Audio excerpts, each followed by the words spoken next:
Hello everyone and welcome back to another live stream with me, Grizzly. This is Grizzly True Crime, and today there's some very big news in the Suzanne Morphew case. Her husband, Barry Morphew, has been indicted again. Oh yes, so we're going to recap now by reading the probable cause affidavit, the new one. This one's only 10 pages, and as you can see already, page 1 looks like this, right? So it's not that bad. I say that because previously, if you look at the playlist, I have read through the entire probable cause affidavit that was, I can't even remember how many pages, but it took 6 hours and 19 minutes to read to you. So it is on the playlist if you want to get all of those details, right? Okay, so please like and share so that others can also know that we are live right now. We are waiting for the press conference, which is, if you're watching live with me, supposed to happen on the hour, okay? And so we are giving ourselves a little bit of time so that we can go through this PCA. Just quickly, so you could see a picture here of Suzanne Morphew. Of course, I've got a beautiful picture over here, and Barry, so that you could just picture who's who, right?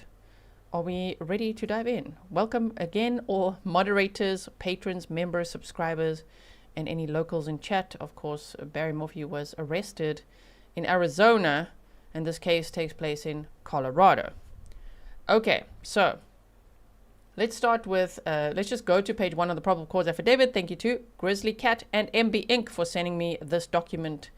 Wow, while we were still busy with the previous live stream. So I really appreciate that. The people of the state of Colorado versus Barry Morphew, defendant, and he's got a $3 million bond. Can you imagine? Okay, so then let's just quickly have a look. Oh, do we have to read all that? It's the 12th Judicial District Grand Jury this time instead of the 11th, right? Okay, so let's continue. Count 1, murder in the first degree after deliberation, F1. Just a quick one. Carolina Girl says, did they find her body? Yes, they did. That was breaking news last year, I think it was. So yes, they did indeed. All right, so probable cause. I think I need to make it a little bit bigger for you. Hold on one second. Tell me if you could see nicely. I hope so. Count 1, murder in the first degree after deliberation F1. On or about May 9th to May 10th of 2020, in or tribal in the state of Colorado, Barry Morphew unlawfully, feloniously, after deliberation and with intent to cause the death of a person other than himself, caused the death of Suzanne Morphew, in violation of section 18.3.102.1a CRS. Probable cause for count 1 is as follows. At 5:46 p.m. on May 10th of 2020, Mother's Day, Sunday, Suzanne Morphew was reported missing to police by her neighbor. The last known person to see her alive was her husband, Barry Morphew. Investigators responded to the Morphew residence at 19057 Puma Path near Salida. Is it Salida or Salida? Remind me again if you're local. Colorado, to investigate the missing persons report. The house was locked and Suzanne Morphew was not home. Her vehicle was in the garage. Her, redacted, vehicle was in the garage. There were no signs of forced entry, and her bike was missing. Later that evening, her bike was located down a hillside off a dirt road between her house and Highway 50. The bike was located less than a mile from the Morphew home. On May 14th of 2020, her bike helmet was located 10 meters off the side of Highway 50, approximately 1.52 miles west of the Morphew home and approximately 0.84 miles west of where her bike was located. Thank you, Lady Luck. You said Salida.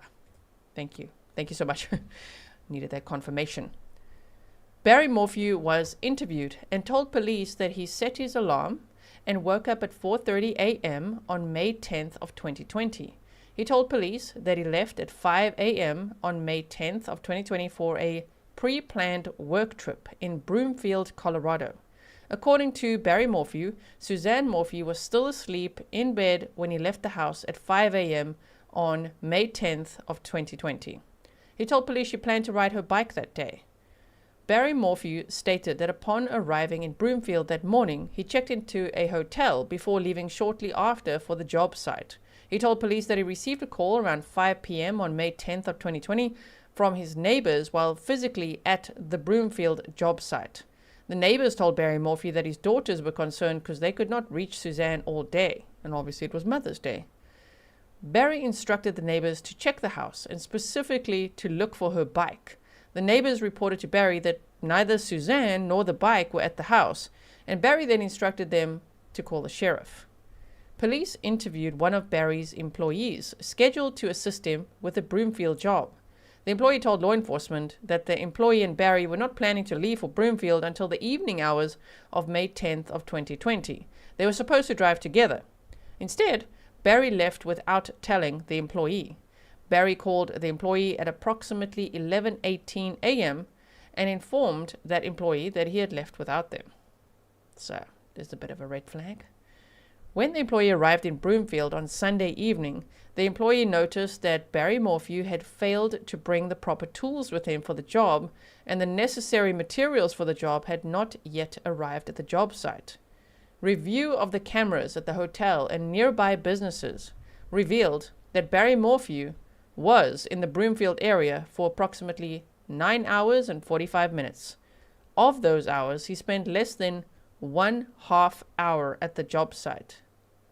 Instead, besides 2 brief visits to the job site area, electronic evidence and cameras from businesses showed him driving around to various locations and discarding unknown items in separate trash cans.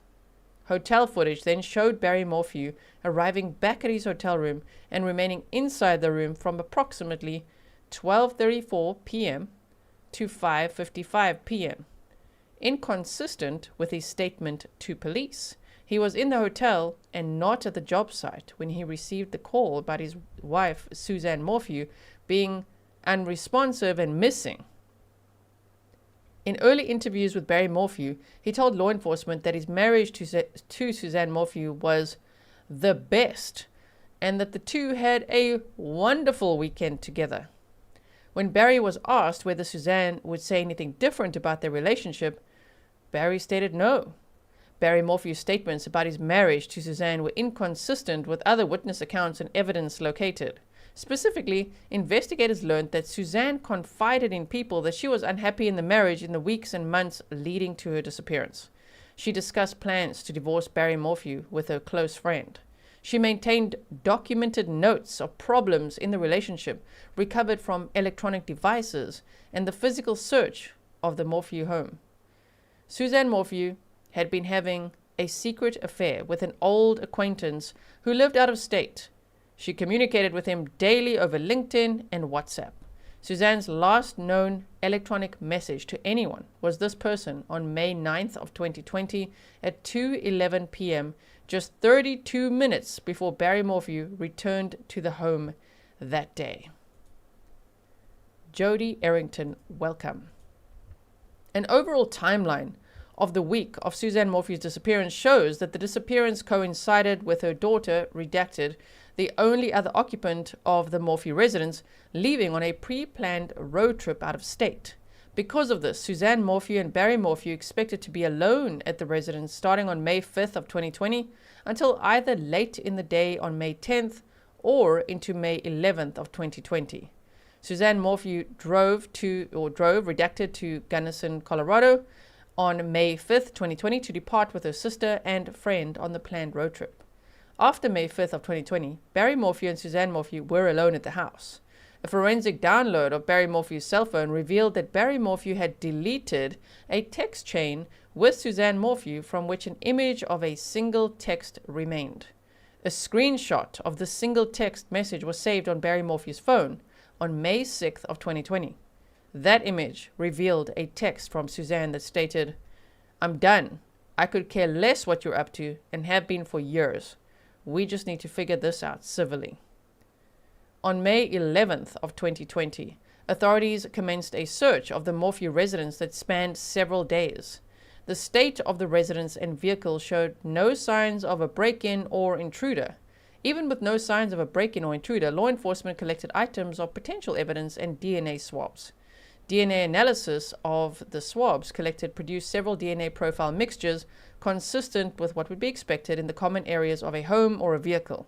The mixture profiles were processed through offender databases and were compared to the profiles of known individuals who may have been present in the vehicles or the residence.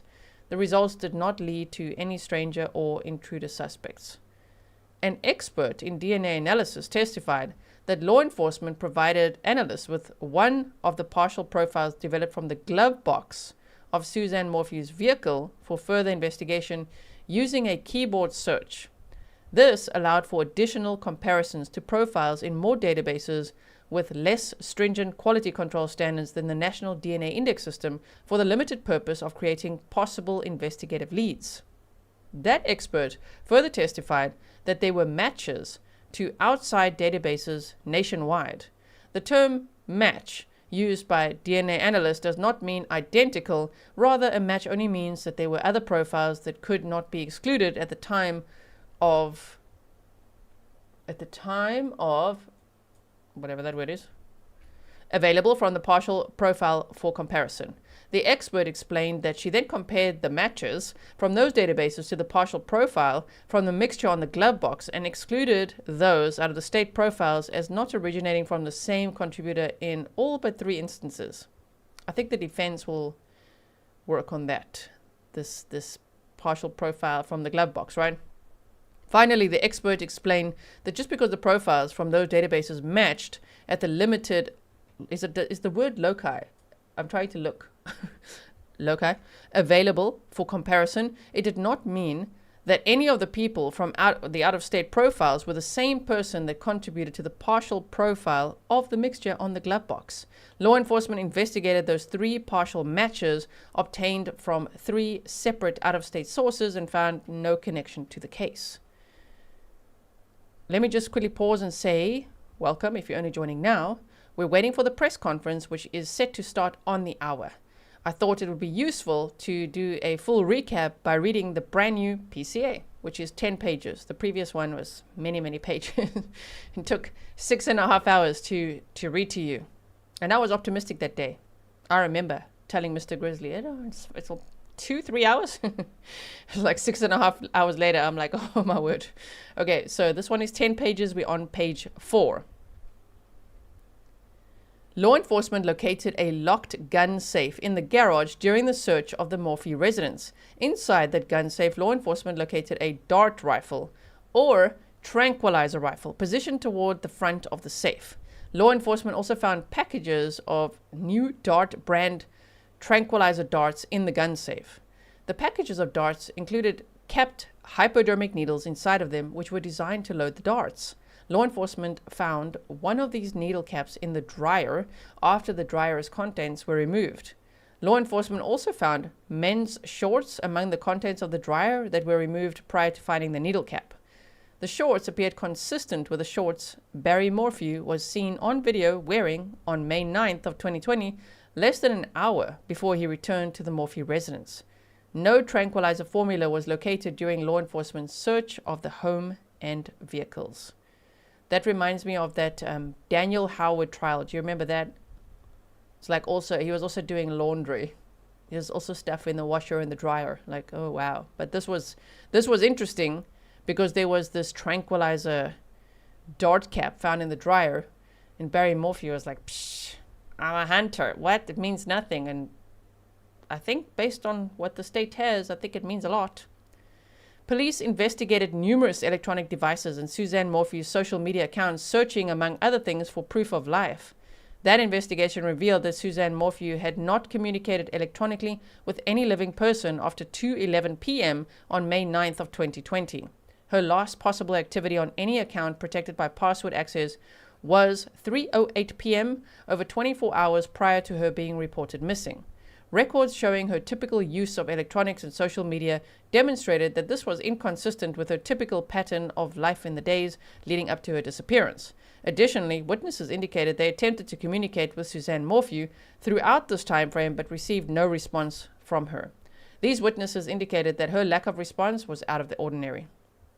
Barry Morphew's electronic devices were also analyzed.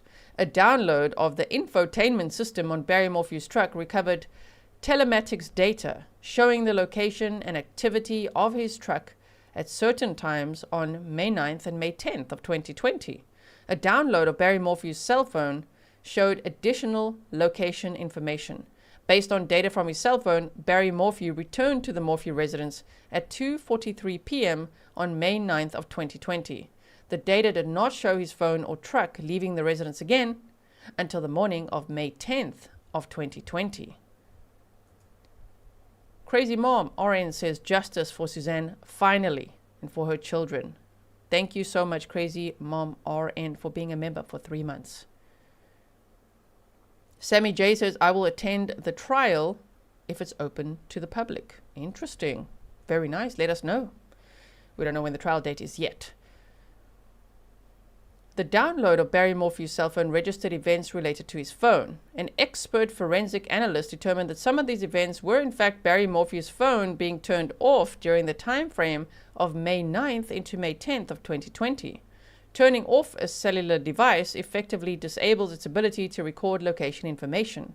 Specifically, the forensic analyst noted that Barry Morphew's phone download showed that it was turned off at 2:47 p.m. on May 9th of 2020, only a few minutes after he arrived home at the residence where Suzanne Morphew sent her last electronic communication to anyone. At approximately 10:17 p.m. on May 9th of 2020, the phone was turned back on. Barry Morphew's cell phone was again turned off at 4:32 a.m. on May 10th of 2020 prior to him leaving the residence on his trip to Broomfield, Colorado, and was not turned on again until 5:37 a.m. when location information showed him on the road already in the area of Johnson Village, CO. Testimony established that the times that Barry Morphew turned off his phone corresponded to periods of time of significance in the case where location information was consequently unavailable. Similarly, further analysis of the information from Barry Morphew's infotainment system, the telematics in the truck, showed an irregular gap in recorded activities. Specifically, from approximately 3:49 a.m. to approximately 8:10 a.m. on May 10th of 2020, there is no recorded data registering on Barry's infotainment system. An indication of no track activity from telematics is inconsistent with other facts developed from Barry Morphew's phone, surveillance footage, and Barry Morphew's statements about his activities on May 10th of 2020. Specifically, telematics data showed Barry Morphew arrive at his residence at 2:43 p.m. on May 9th of 2020. Then it registers various other activities throughout the afternoon at the residence until it ceased at 9:52 p.m. on May 9th of 2020. The telematics data then showed activities resume from 3:25 a.m. to 3:49 a.m. on May 10th of 2020 at a GPS location consistent with his driveway. Barry Morphew reported to law enforcement that he was asleep during that time frame. From 3:49 a.m. to 8:10 a.m. on May 10th of 2020, the infotainment system or telematics did not register any data despite the fact that Barry Morphew's cell phone indicated the device was in Johnson's Village at 5:37 a.m. on that date, and Barry reported being in his truck traveling to Broomfield at this time. When recorded telematics data became available again in the records from the infotainment system download at 8:10 a.m. on May 10th of 2020, corresponding GPS coordinates showed that Barry Morphew had already arrived in the area of Broomfield, Colorado. This gap in registered data is inconsistent with the pattern of telematics data captured in the days and weeks leading up to this event.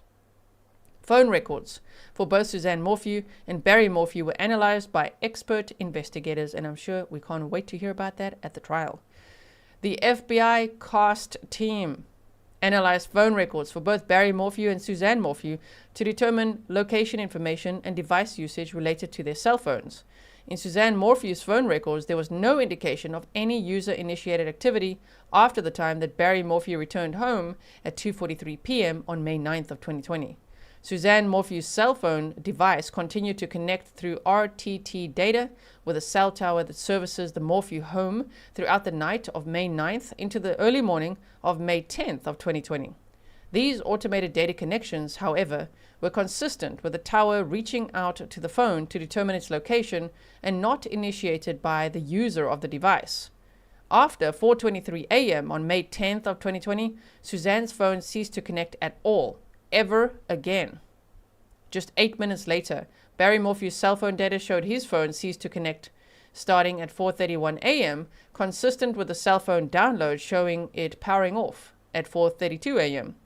Suzanne Morphew's cell phone never registered on any towers other than the tower consistent with the Morphew residence from the time that Barry Morphew returned home around 2:43 p.m. on May 9th of 2020 to the time it ceased activity altogether at 4:23 a.m. on May 10th of 2020. Despite searches for the device, Suzanne Morphew's cell phone was never found. Police interviewed people that knew Barry Morphew prior to his move from Indiana to Colorado in 2018. These witnesses told law enforcement that Barry Morphew was a deer farmer in Indiana. Several individuals told law enforcement that Barry Morphew used a specific tranquilizer called BAM, or BAM for short, I guess, to sedate and transport deer on his deer farm. Barry Morphew admitted to using BAM in both Indiana and Colorado. Specifically, he admitted to using BAM in Colorado as recently as April of 2020, stating that at the time he had tranquilized a deer from the breezeway of the Morphew residence. On September 22nd of 2023, human remains were found in and around a shallow clandestine grave in Saguache County, Colorado, near Highway 17. The remains were found a few hundred feet down a dirt road off Highway 17. This location was less than an hour south of the Morphew residence by main highways. The remains were determined to be those of Suzanne Morphew. And remember, they were looking for another missing person when they stumbled upon these remains. And they thought, well, who's this? And they tested the remains and identified, oh my goodness, it's Suzanne Morphew's remains.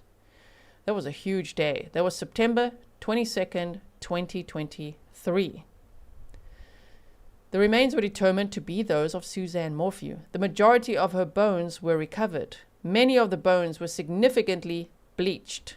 Along with Suzanne's bones, law enforcement recovered a cancer port and items of clothing, some of which were consistent with bike clothing that Suzanne was known to wear. There were no visible perimortem trauma observed.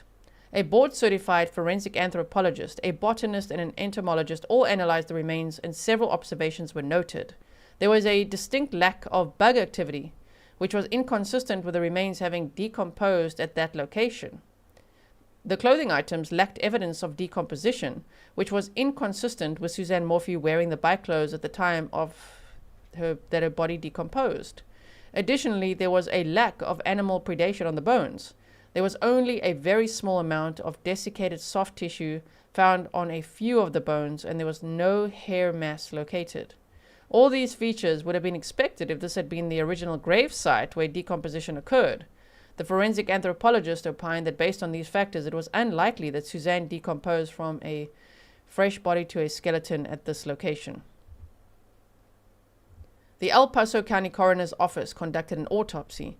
In addition to the standard toxicology testing, the Coroner's Office conducted additional toxicology testing at the request of law enforcement for the presence of a chemical mixture known as BAM, or the combination of butyrophenol, azapirone, and medetomidine. The chief toxicologist tested Suzanne Morphew's bone marrow for the presence of BAM. And guess what? All three of the individual chemicals that comprise BAM were present. Additionally, the metabolite for butyrophenol was present. The presence of the butyrophenol metabolite eliminated the possibility of post-mortem BAM contamination. The metabolite's presence also indicated that her death was not immediate following BAM exposure because Suzanne Morphew's body had begun to metabolize the drug before she died. The coroner's office determined cause of death and manner of death as follows: homicide by unspecified means in the setting of butyrophenol, azapirone, and medetomidine intoxication. A pharmacologist and medical doctor testified about the toxicology testing done to determine the presence of BAM in Suzanne Morphew's remains, about the chemical compound itself, and about the possible effects of that compound in humans. The expert explained that the toxicology testing done by the coroner's office met scientific standards of reliability and accuracy. He further testified that BAM is a chemical mixture of 3 specific compounds used as a tool for sedating animals for medical treatment or movement. back in 2020 and the years leading up to Suzanne Morphew's disappearance, BAM was sold by only one company in the United States and could only be obtained by prescription from a vet. BAM must be administered into the bloodstream through intravenous and intramuscular injection to be effective, as the skin and GI tract do not absorb it effectively. BAM does not cause sedation instantaneously but takes several minutes to take effect. It's designed not to be lethal and comes with reversal agents in the prescription kit. However, BAM is not FDA approved for any human use. For that reason, there are no scientific studies available that address the possible effects the compound would have on humans. The pharmacology expert testified that the compound would render the recipient wholly immobile, vulnerable, and unable to resist any constrictions to the recipient's ability to breathe. Records were obtained for BAM prescriptions related to Barry Morphew. Records were also obtained for BAM prescriptions for all persons within the counties and adjacent counties to where the Morphews lived and where Suzanne Morphew's remains were located. Those records showed that Barry Morphew obtained and filled several prescriptions for BAM while living in Indiana. Barry Morphew's last purchase of BAM by prescription was in March of 2018. Barry obtained multiple kits that each contained multiple doses just a few months before the Morphews moved to Colorado. Records further showed that no other private citizen or private businesses in any of the surrounding counties had purchased BAM prescriptions from 2017 to 2020. I mean, just look at that sentence. Records further showed that no other private citizens or private businesses in any of the surrounding counties had purchased BAM prescriptions from 2017 to 2020. Colorado Parks and Wildlife and the National Park Service were the only entities that received prescriptions of BAM in those counties from 2017 through 2020. Investigators learned that each of these government entities enforced tight regulations to monitor the BAM prescription storage and use. None of the BAM from those agencies was unaccounted for. Ultimately, the prescription records show that when Suzanne Morphew disappeared, only one private citizen living in that entire area of the state had access to BAM. Barry Morphew. All offenses against the peace and dignity of the people of the state of Colorado. Wow. Okay, we've got 7 minutes to go if you're watching live with me to wait for the press conference. Okay, while you're here, if you see a link to the press conference, I've got a few open here. Please do email it to me. That would be helpful. Let me quickly go there and just see what they're doing. It will be helpful if you could email me, especially if you're local. If you know the local news links and you could see upcoming press conferences, it's always good to have a variety to that so we can get the best visuals and the best sound, right? Okay. Now, this again is as to count 1. If you missed it, we're on page 8 here. And if you look at the first, well, it's actually page 2. He's been charged count 1, murder in the first degree. It says after deliberation F1. So he's been charged, Barry Morphew has been re-indicted with a charge of murder in the first degree. And it says, I, redacted foreperson of the 12th Judicial District Grand Jury, do hereby swear and affirm that each and every true bill returned in this indictment by the 2024-2025 12th Judicial District Grand Jury was arrived at after deliberation and with the assent and agreement to the existence of probable cause by at least 9 members of the 2024-2025 12th Judicial District Grand Jury. Yeah, he was arrested in Arizona. And so defendant information is Barry Morphew, aka Lee Moore. Okay. Date of birth, obviously white, 5'10", 195 pounds, hair blonde, all that. And so it says here, look at this bond amount here. $3 million. $3 million bond is hereby set in the following amount. Cash only. Conditions. No leaving the state of Colorado, GPS unit, surrender of passport, compliance with mandatory protective order. Extradition, nationwide extradition authorized. The court further orders the indictment be sealed until the arrest of the defendant, at which time the indictment shall no longer be sealed, which is why we can see it right now. There is also a gag order in place now. But they did say that they will be streaming, from what I could gather, all the court hearings that will lead up to the trial. So yeah, here I'll just go through this slowly like this so that you could just see. This is the gag order. So yeah. Okay, so we've got that. All right, so I hope that that refreshed your memory about the case, right? I'm the Director of Administration for the Office of the District Attorney here in the 12th Judicial District. Never mind. Standing behind me is District Attorney Ann Kelly, that is Kelly, who you'll be hearing from shortly. I also have Sheriff from Saguache County, Dan Warwick, Warwick, Chaffee County Sheriff Andy Rorick, Rohrich, and Colorado Bureau of Investigation Agent in Charge Chris Adams, ADAMS. After District Attorney Ann Kelly's statement, she'll be available for a few questions. Any other questions after that can be directed to media@da12.state.co.us. Thank you. Okay, we're ready.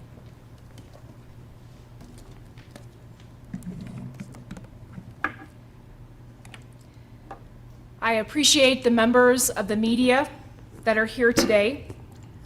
I scheduled this briefing to provide an update on the investigation that has been in the hearts and minds of the people of Chaffee County since Mother's Day of 2020.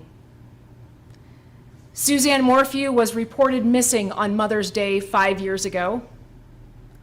Law enforcement has never stopped working to obtain justice for this mother of two, this daughter, this sister, and this beloved member of the Chaffee County community. Through the tireless efforts of the Chaffee County Sheriff's Office, the Saguache County Sheriff's Office, the Colorado Bureau of Investigation, and the Federal Bureau of Investigation, I can announce today that the 12th Judicial District Grand Jury returned an indictment. The grand jury has indicted Barry Morphew on the single count of murder in the first degree. Law enforcement, the Chaffee County community, and Colorado as a whole has never stopped fighting for justice for Suzanne. Cold case homicides are tremendously difficult. They're difficult for the families of the victims and the communities who wait patiently for answers. While it may seem at times that the world forgets about these victims, I can assure you that my law enforcement partners and Colorado's law enforcement community do not forget. Every unsolved murder is a tragedy, and we must never give up on our efforts to find answers in these cases.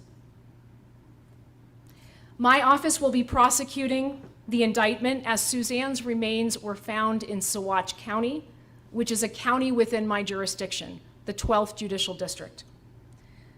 I am extremely appreciative of Michael Doherty, who is the elected district attorney in Boulder County. He has consistently committed material resources to small rural DA's offices like mine to assist in the sometimes Herculean efforts to bring justice for victims in rural areas of our state. His commitment to rural Colorado he's continued his commitment with this case. He's provided me with the assistance of a chief deputy in the Boulder County District Attorney's Office to assist me with the investigation and the prosecution. Colorado's community of prosecutors is committed to assisting wherever the need arises. In addition to Mr. Doherty's assistance, District Attorney John Walsh of the Denver District Attorney's Office has committed to providing me with appellate guidance during the case proceedings. So today I have with me Chaffee County Sheriff Andy Rorick. I stand united with Sheriff Rorick and Under Sheriff Alex Walker. I stand united in announcing this indictment. Through this process, I have seen firsthand how deeply Sheriff Rorick and Under Sheriff Alex Walker and the entire Sheriff's Department in Chaffee County cares about this case. I am proud and appreciative of our cross-jurisdictional partnership and their hard and excellent work. I also stand with the Federal Bureau of Investigation, who has never wavered in its commitment to this investigation, providing essential intelligence and investigative resources and expertise through the years. I also recognize and appreciate our continued partnership with the Colorado Bureau of Investigation. The Colorado Bureau of Investigation has done incredible work, and their CBI agents and analysts have worked very, very hard to advance the goal of finding answers in this investigation. Here representing the CBI is Agent in Charge Chris Adams with CBI's Pueblo office. I also stand with Saguache County Sheriff Dan Warwick, who is here with me as well. He and his office immediately answered the call to action when Suzanne's remains were found in the county he represents.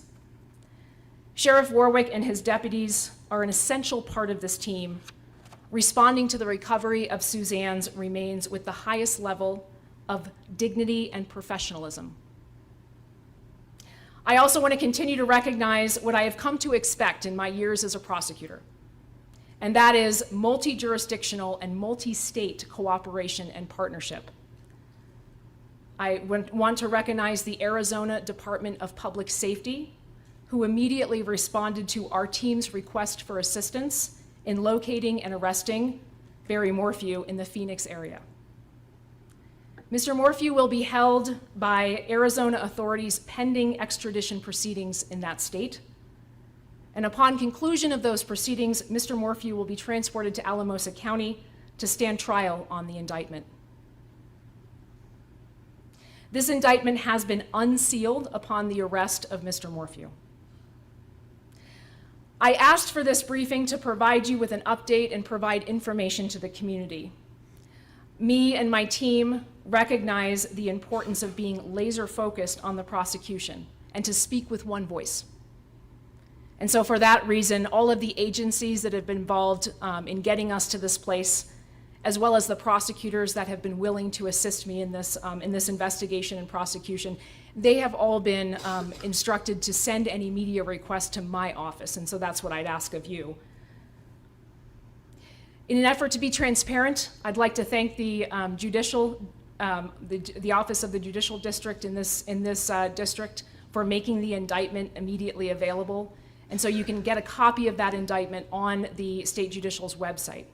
It is linked on a page labeled Cases of Interest, and it's under Alamosa.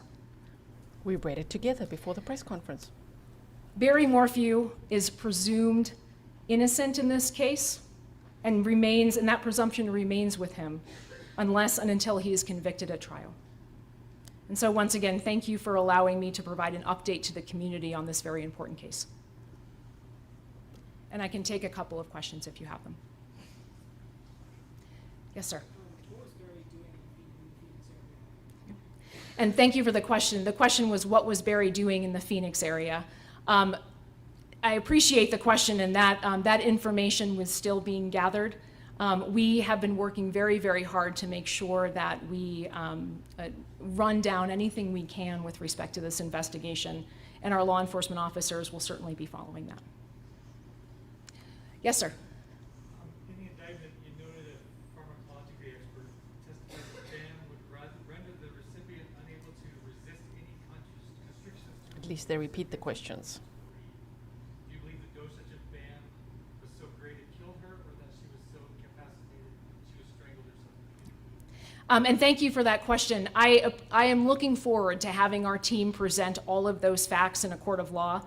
Obviously, I would like to be able to provide my comments, but my ethical obligations will not allow me to. However, I am very appreciative of the Judicial Department for making that indictment available, and I look forward to having our team present this case in court. Yes, ma'am. Why now? That's a great question. And so we, as prosecutors in Colorado and law enforcement in Colorado, we are very dedicated to making sure that we don't forget the victims of cold case homicides. But we also understand that it is so important to make sure that we have done everything we can to bring a case to court. And we are proud of the work that we've done. Every victim of homicide, murder in Colorado deserves that kind of attention, deserves that kind of work from law enforcement. And I would say that having the opportunity to work on these cases and to bring justice for these victims has been very important to me. Yes? Yeah, let me. Okay. Yes, sir. Was Morphew surprised at all when he was taking this? Was he expecting this? And thank you for that question. The question is whether or not Morphew, what Mr. Morphew's reaction was. And I can tell you that that's going to be part of the case, and we look forward to presenting that in front of a jury. Yes, sir. So the male DNA was found in Suzanne's car. Are you guys moving forward? Are you guys using that evidence for his trial? Tell us more about that. And thank you for that question.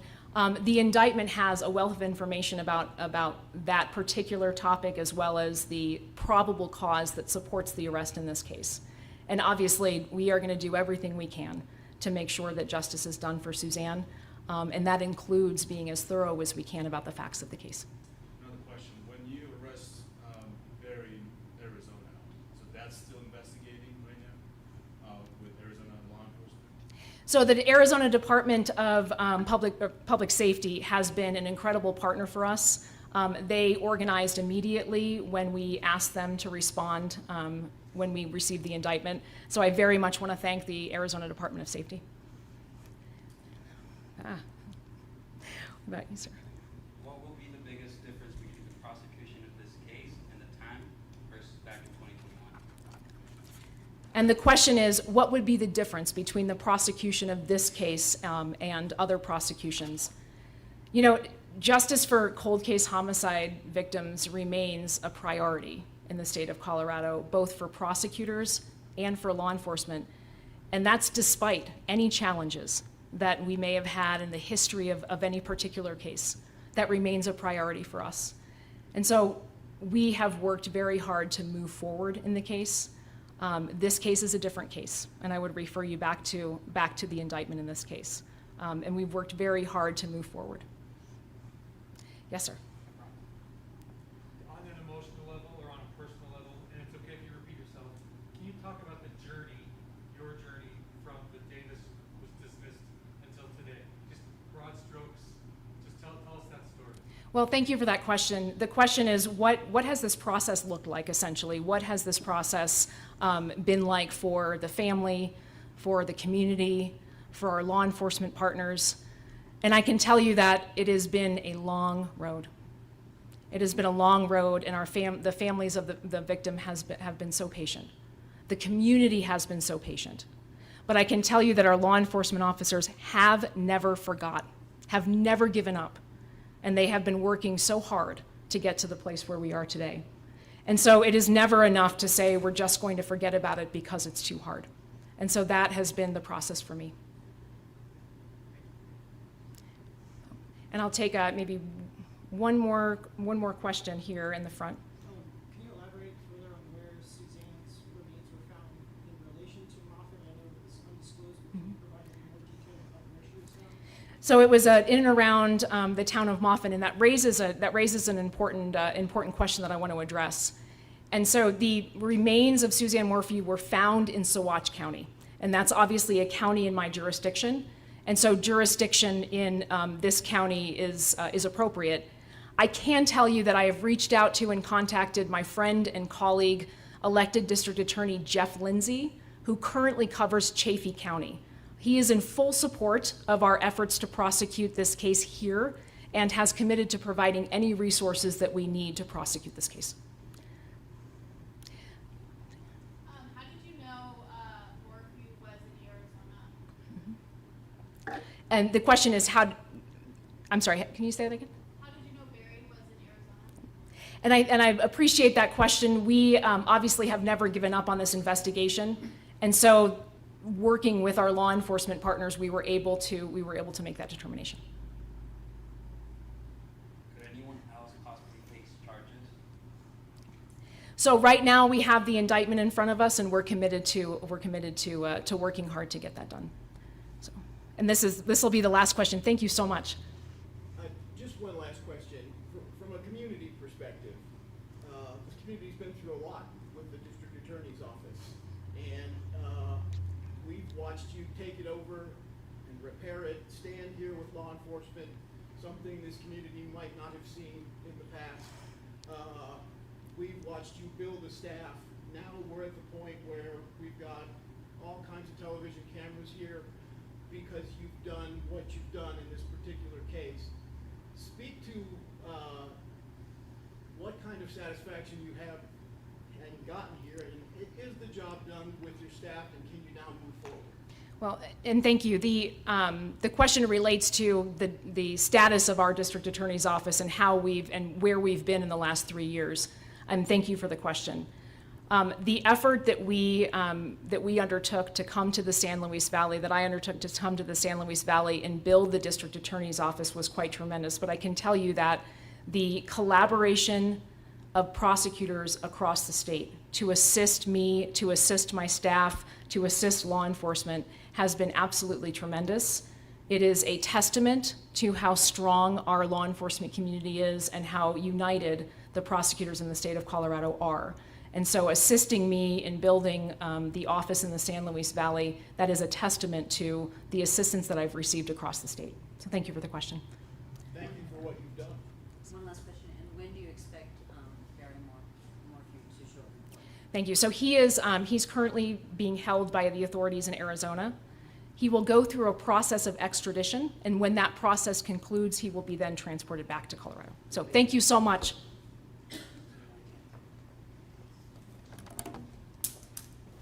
And that's it for the press conference.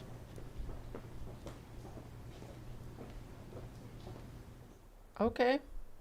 So let me quickly tell you something here.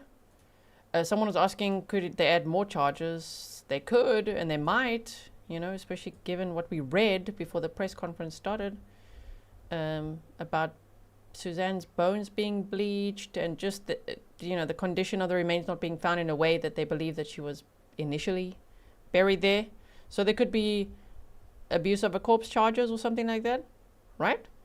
Also, somebody was asking, so let me just quickly tell you what that is, what the answer is. You were asking, well, when they found Suzanne Morphew's remains, who were they looking for? Because there was another missing person. So I'm going to quickly show you here on the map. Okay, let's go like this. And then I'll tell you who as well. So again, if you want the deep dive and timeline and obviously the much longer PCA that we'd read through before, it's all on the playlist for you. And I do plan on making some more, summaries and things for you, which I think you would find helpful. So basically, if you just look at the Morphew home, here's Crested Butte over here, Aspen. I'm just showing you around Colorado. And so the Morphew home is in this area, and you could just see where. I'm just showing you where on the map it was found south. Her remains were found southeast of the home, right? And so in this rural area, that's why they kept saying rural area, look at it. Look at this random rural area where they found Suzanne Morphew's remains when they were actually searching for Edna Quintana, a 53-year-old woman from Alamosa, Colorado, who'd been reported missing on August 14th of 2023. So that's who they were looking for, and I believe they haven't found her at all yet.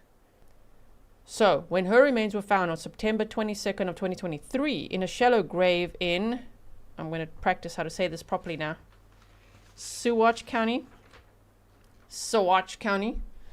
Did I say it right yet? Colorado. Investigators were not specifically searching for her. Instead, they were conducting an unrelated search for another missing person, Edna Quintana, a 53-year-old woman from Alamosa, Colorado, who had been reported missing on August 14th of 2023. The discovery of Suzanne's remains occurred during a search effort in the Moffett area near Highway 17, approximately 45 miles south of the Morphew residence in Maysville, Chaffee County. The CBI and the Saguache County Sheriff's Office confirmed that the remains were identified as Suzanne Morphew through forensic analysis, and the find was described as serendipitous by sources close to the investigation. Like, they could not believe it. There was such a huge day in this case as well. So today is yet another massive day. That, wow. Because I think Barry Morphew, who's innocent or proven guilty in a court of law, was thinking, they'll never find her remains. So then what do they have? They had a lot of evidence, but it was a no-body case. But then they found her remains. Oh, my word. So imagine if they do have any, I don't know if there's any surveillance cameras here or any data to show that he was in this area or whatever it is as well. I mean, just from what we know so far from the PCAs, because there's a new one now that we've read through. Wow, they have a lot of information, right? Okay. Now, Arcadia Ego said, forensic anthropologist here. Welcome. You said bleaching is sun-bleached. Interesting. With Barry Morphew, I feel like you never know. Right? Sun-bleached. But does it mean, what they were implying in the PCA is that, well, they spelt it out like that they think that she was buried elsewhere first, and that her body was moved there and then buried there. So, wow, I wonder if they'll have evidence to show that the person they believe did this also moved her body, right? Or did he get help? Who knows?